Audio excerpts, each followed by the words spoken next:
fera à un moment donné là-dedans. Là. Oui, c'est vrai. Je m'appelle Estelle Grenier-Robillard, je suis l'éditeur de contenu francophone au CBRC. J'utilise les pronoms IL. Moi, c'est Marie Geoffroy, pronom elle, accord féminin. Je suis directrice adjointe de la recherche au Centre de recherche communautaire, le CBRC, où est-ce que je travaille avec Estelle. Le CBRC a une étude qui s'appelle Notre santé.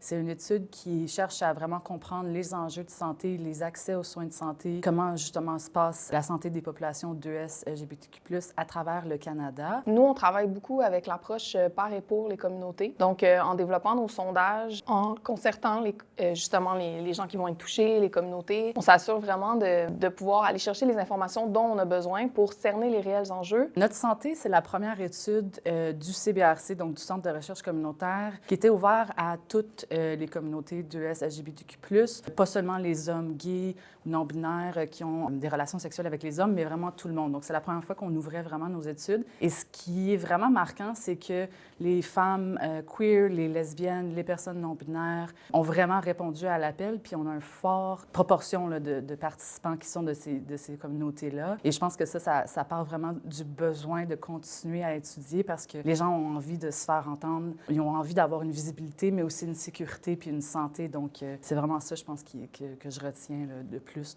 des analyses qu'on a faites. Puis, dans le fond, avec nos données, nos statistiques, on va pouvoir cerner les réels enjeux, trouver c'est quoi les problèmes, puis mettre en branle des projets d'éducation, des projets de sensibilisation. On va aussi faire de la défense des droits, des plaidoyers, différentes démarches là, pour occasionner des changements structurels. Ce qu'on retient de notre étude, c'est vraiment le besoin important d'avoir accès à des soins affirmatifs, que ce soit affirmatif du genre, affirmatif de l'orientation sexuelle, juste affirmatif de l'identité de la personne.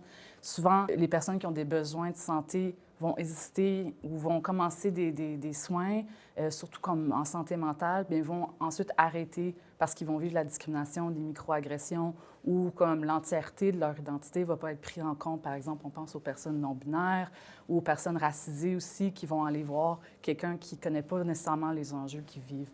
Donc vraiment, que les professionnels de la santé aient s'informer puis aient vraiment comme une meilleure compréhension de nos réalités puis de nos besoins. Pour nous, c'est important de démocratiser les données qu'on produit. Nous, on les utilise pour backer nos projets, puis on les partage.